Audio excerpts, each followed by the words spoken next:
नरेंद्र जी मोदी, मोदी जी पुनश्च सत्ता पे आएंगे। मोदी जी पुनश्च सत्ता पे आएंगे या विरोधी परिवर्तन लाएंगे। नमस्कार, एस्ट्रो गुरुमा डॉक्टर ज्योति जोशी आप सभी ज्योतिष प्रेमियों का आज के भाग में हार्दिक स्वागत करती हूँ। अष्टक वर्ग पद्धति ज्योतिष का ही एक उपविभाग है और उसका महत्व हम सभी को ज्ञात है। सटीक फल कथन के सर्वोत्तम विकल्प के रूप में हम इस पद्धति की ओर देखते हैं। इस पद्धति के माध्यम से हम कई बड़ी बड़ी चीज़ें सरलता के साथ देख सकते हैं, उससे उचित निष्कर्ष तक पहुंच सकते हैं। उस अनुसार आज हम अत्यंत महत्वपूर्ण विषय पर वार्तालाप करने वाले हैं। विषय है कि क्या आने वाले चुनाव में नरेंद्र मोदी जी पुनश्च सत्ता में आएंगे या विरोधी ऐतिहासिक परिवर्तन लाएंगे। संपूर्ण देश के राजनीति के लिए यह विषय अत्यंत महत्वपूर्ण है। इस विषय को हम अष्टक वर्ग पद्धति के माध्यम से अत्यंत सरल और रूप में आपके सामने रखने वाले हैं, इसीलिए आज के भाग को अंत तक देखें।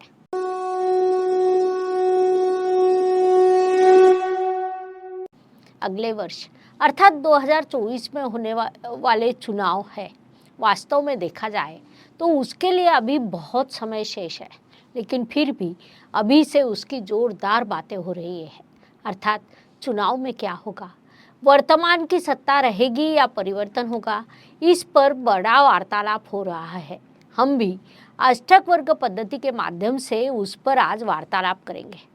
अष्टक वर्ग में बिंदु होते हैं और उससे भी अधिक, जैसा हम बार बार कहते हैं कि गोचर फलित और महादशा फलित अष्टक वर्ग से अधिक सटीक रूप से बताए जा सकते हैं।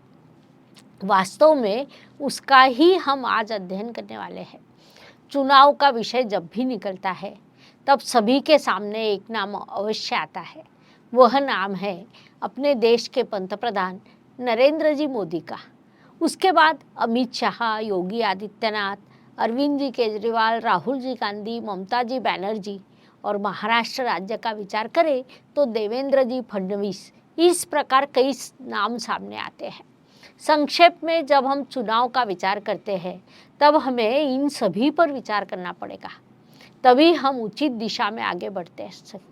अर्थात यह सब विचार हम अष्टक वर्ग पद्धति के माध्यम से करेंगे।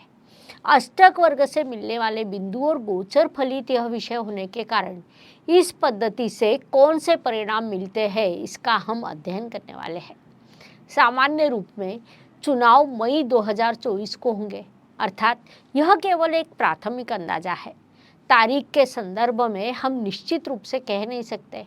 उस अनुसार 1 मई 2024 यह तारीख और उस तारीख को हमने गोचर लिया है। उसमें सबसे पहले हम नरेंद्र जी मोदी के कुंडली का अध्ययन करेंगे।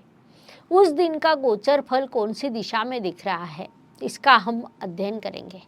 1 मई 2024 की कुंडली जब हम देखते हैं तो उस दिन गोचर द्वारा जो ग्रह की स्थिति निर्माण होती है, उन ग्रहों ने नरेंद्र मोदी जी की कुंडली में कितने बिंदु दिए हैं यह हम देखने वाले हैं। Please like, share and subscribe the channel और हाँ, बेल आइकॉन दबाना ना भूलें। धन्यवाद। उस अनुसार सबसे पहले ग्रहों के राजा रवि का हम विचार करेंगे। मोदी जी की कुंडली में रवि ग्रह कन्या राशि लाभ स्थान में विराजमान है। मूल कुंडली में उसने 5 बिंदु दिए हैं क्योंकि वह कन्या राशि में है। 1 मई 2024 की रवि की स्थिति को जब हम देखते हैं तो वह मेष राशि में विराजमान है और वहाँ 4 बिंदु प्राप्त हुए हैं, जिस कारण रवि ग्रह का सर्वसाधारण सहयोग रहेगा, ऐसा हम कह सकते हैं। रवि अर्थात सत्ता, रवि अर्थात अधिकार, रवि अर्थात पद, प्रतिष्ठा, ऐसी सभी चीज़ों का विचार करें तो रवि ग्रह के गोचर के बिंदु महत्वपूर्ण होते हैं। इसके बाद चंद्रमा आता है। उसे हम मन का कारक कहते हैं, लेकिन चंद्र के परिणाम के संदर्भ में आज हम बता नहीं सकते क्योंकि वह हर 2-2.5 दिन में राशि परिवर्तन करता है। विशेष रूप से चुनाव की तारीख जब सामने आएगी तब हम चंद्रमा के परिणाम के संदर्भ में बात कर सकते हैं। आज ही बात करना उचित नहीं रहेगा। उसके बाद मंगल ग्रह आता है। मोदी जी की कुंडली में मंगल ग्रह लग्न स्थान में ही अर्थात वृश्चिक राशि में विराजमान है। मंगल भिन्नाष्टक में वहाँ 6 बिंदु मिले हैं। अब मंगल जैसा ग्रह कि जिसके पास कुल 39 बिंदु होते हैं, उसने अगर किसी स्थान को 6 बिंदु देना अत्यंत सकारात्मक स्थिति कही जा सकती है। लेकिन अब हम जब 1 मई 2024 की कुंडली देखते हैं तो मंगल ग्रह मीन राशि में विराजमान है और उस राशि को उसने केवल 2 बिंदु दिए हैं, जिस कारण मंगल से उन्हें अधिक सहयोग नहीं मिलेगा ऐसा दिखाई दे रहा है। मंगल अर्थात ग्रहों का सेनापति। मंगल का अर्थ साहस, कर्तव्य पूर्ति होता है। मोदी जी की कुंडली में मंगल का अधिक महत्व है क्योंकि वह उनका लग्नेश और राशि स्वामी भी है। साथ ही एक चीज ऐसी भी होती है कि सेनापति या चुनाव के लिए बैक ऑफिस को जो कार्य करते हैं उनकी फौज को हम मंगल कह सकते हैं। वहाँ मोदी जी को कम बिंदु मिले हैं, इसीलिए हो सकता है कि चुनाव की तारीख आगे चली जाए और मंगल का मेष राशि में प्रवेश होने के बाद चुनाव की प्रक्रिया प्रारंभ की जाए तो उनके लिए अधिक लाभकारी हो सकता है। कई बार हमने देखा है कि मोदी जी उनके लिए अनुकूल तारकों के अनुसार महत्वपूर्ण कार्य करते हैं। तब यह चीज देखने लायक होगी, क्या वे चुनाव की तारीख में बदलाव करते हैं? क्योंकि मई महीने में उन्हें मंगल से सहयोग थोड़ा कम है। इसके बाद बुध ग्रह आता है। बुध ग्रह मोदी जी की कुंडली में कन्या राशि में विराजमान है। वहाँ उसके अत्यंत भरपूर अर्थात 7 बिंदु दिए हैं। किसी स्थान को 8 में से 7 बिंदु प्राप्त होना बड़ी चीज होती है। उस काल के गोचर का विचार करें तो वहाँ बुध ग्रह की यात्रा मीन राशि से शुरू है। वहाँ उसने केवल 2 बिंदु दिए हैं। सकारात्मक बात है कि मेष राशि को बुध द्वारा 4 बिंदु प्राप्त हुए हैं।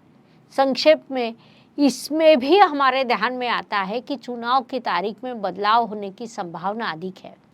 मंगल और बुध इन 2 ग्रहों की स्थिति देखा जाए तो जून या मई महीने के अंत में ग्रहों से उन्हें सहयोग मिलेगा, क्योंकि गोचर से जब यह ग्रह आगे आएंगे तब बुध से उन्हें सहयोग मिलेगा। 15 मई के बाद बुध ग्रह उनके लिए अनुकूल होगा। ज्योतिष का अध्ययन तथा शास्त्र की शास्त्रीय तरीके से पढ़ाई करने के लिए मेरी 2 किताबें प्रकाशित हो चुकी है, उनका अवश्य लाभ लीजिए। बुध के बाद गुरु ग्रह आता है। गुरु ग्रह उनकी मूल कुंडली में कुंभ राशि में विराजमान है।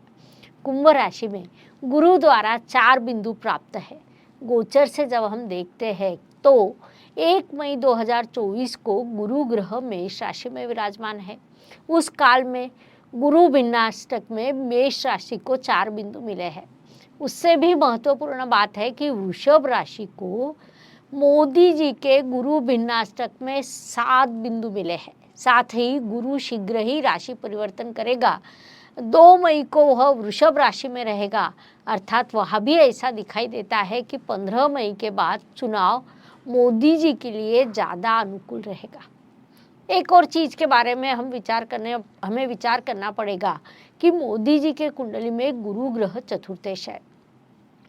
कुंडली के चतुर्थ स्थान से हम जनता का सहयोग देखते हैं। कुंडली का चतुर्थ स्थान सामान्य जनता का स्थान होता है। अब सामान्य जनता के सहयोग को हम 2 प्रकार से देखते हैं। एक है चतुर्थ स्थान और दूसरे होते हैं शनि महाराज की स्थिति में से भी सामान्य जनता का सहयोग दिखाई देता है, क्योंकि सामान्य जनता के सहयोग का कारकत्व शनि महाराज के पास है और कुंडली के चतुर्थ स्थान से जनता का सहयोग कितना मिलेगा यह स्पष्ट होता है। उस अनुसार गुरु ग्रह के गोचर को देखा जाए तो गुरु जब वृषभ राशि में प्रवेश करेगा तब मोदी जी के लिए अत्यंत अनुकूल स्थिति निर्माण होगी, क्योंकि गुरु ग्रह ने वृषभ राशि को 7 बिंदु दिए हैं। साथ ही वह सप्तम स्थान में विराजमान होगा, जिस कारण उन्हें सामान्य जनता से भरपूर सहयोग मिलेगा। 1 मई 2024 को गुरु राशि परिवर्तन कर वृषभ राशि में प्रवेश करेगा। वहाँ से मोदी जी के लिए अत्यंत शुभ स्थिति निर्माण होगी, जिस कारण संभावना है कि मोदी जी चुनाव आगे ले जाने का प्रयास करेगा। संक्षेप में कुछ भी हो जाए, 2 मई 2024 के बाद ही मोदी जी को गुरुदेव से अच्छा सहयोग प्राप्त होगा। इसके बाद शुक्र ग्रह आता है।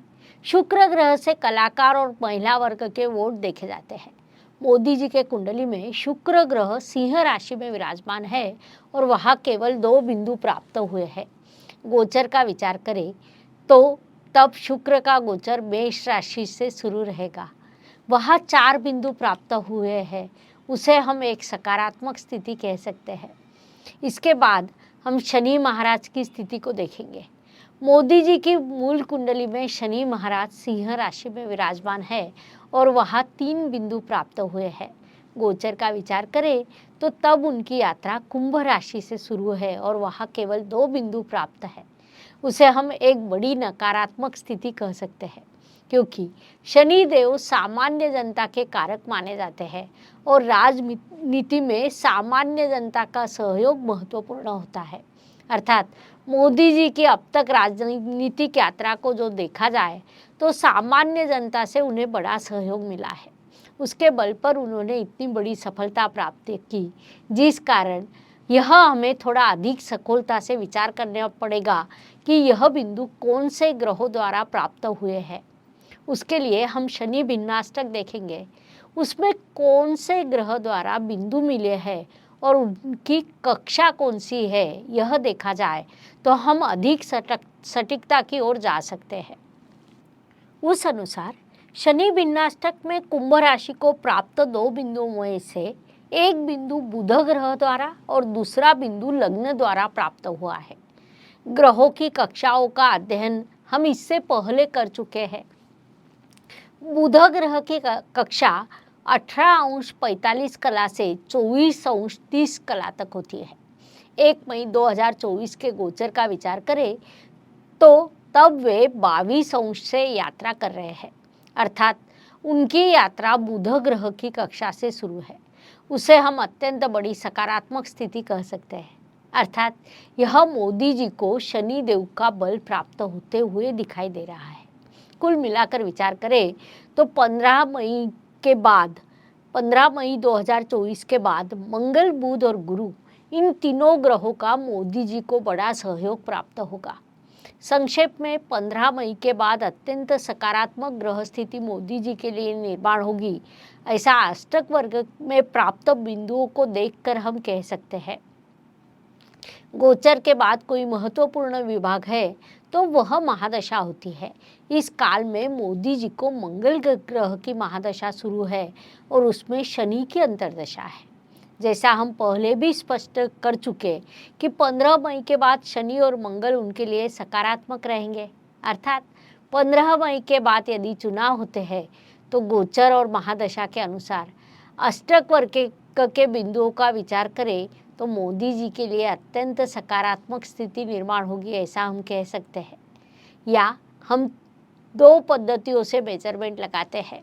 यह बिंदु अच्छे हैं, अर्थात उसकी जो स्थिति है उस तुलना में अच्छे है। उसका अर्थ यह भी होता है कि उन्नति की दिशा में कहीं न कहीं उनका मार्गक्रमण शुरू है। दूसरा एक मेजरमेंट होता है कि उनको प्रतिस्पर्धियों के कुंडली की ग्रह स्थिति कैसी है, क्योंकि उनकी ग्रह स्थिति यदि इनसे अधिक प्रबल हो तो निश्चित रूप से उन्हें अधिक सफलता प्राप्त हो जाता है। इसीलिए हम अन्य कुंडलियों का भी अध्ययन करेंगे। हर कुंडली को उस दिन का गोचर, उनकी महादशा अंतर्दशा को देखकर किस ग्रह की स्थिति अधिक सकारात्मक है इसका हम अध्ययन करेंगे। इस प्रकार आने वाले चुनाव में क्या मोदी जी फिर से सत्ता प्राप्त करेंगे या ऐतिहासिक परिवर्तन होगा, यह विषय अष्टक वर्ग के पद्धति के माध्यम से समझने के लिए इतनी जानकारी पर्याप्त है। हम यही रुकेंगे, पुनश्च अवश्य मिलेंगे। धन्यवाद। शुभम भवतु। जय ज्योतिष। Please like, share and subscribe the channel और हाँ, बेल आइकॉन दबाना ना भूलें। धन्यवाद।